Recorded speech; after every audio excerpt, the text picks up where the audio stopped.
If you want to watch part 1, it's on the info card. So let's step it up a bit, and here are some tips and tricks for motion input.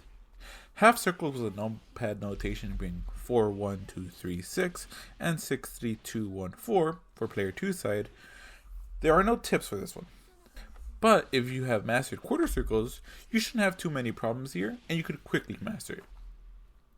However, half circles are mandatory for these next two. Half circle forward and back, and 360s. So if you're a grappler, you'll know these two very well. Half circle forward is a tricky motion to get down, but it's mostly used for supers. But there is a way to get around doing the motion. Just do a 360. If you start on 6 and end on the 6, it doesn't really matter if you go through the 5 or the 7, 8, 9 to get there, as long as you get to there.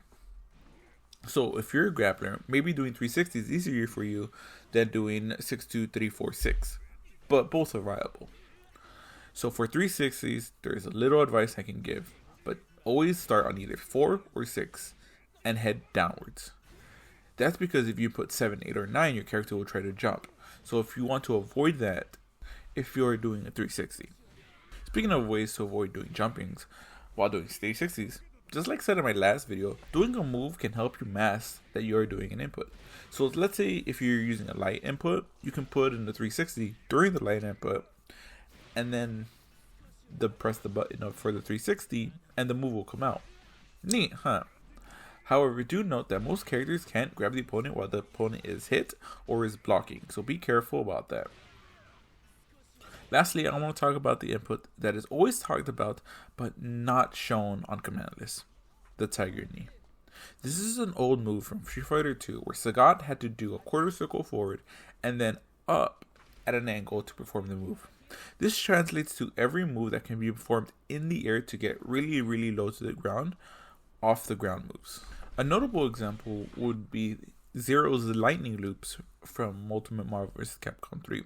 The idea was to do the loops as close to the ground as possible so that Zero lands on the floor. So you would do this by inputting 6, 2, 3, 6, regular DP, and lastly 9. Post editing, this actually doesn't work. It's a little trickier than what I just said, but the idea is the same. So then press your button.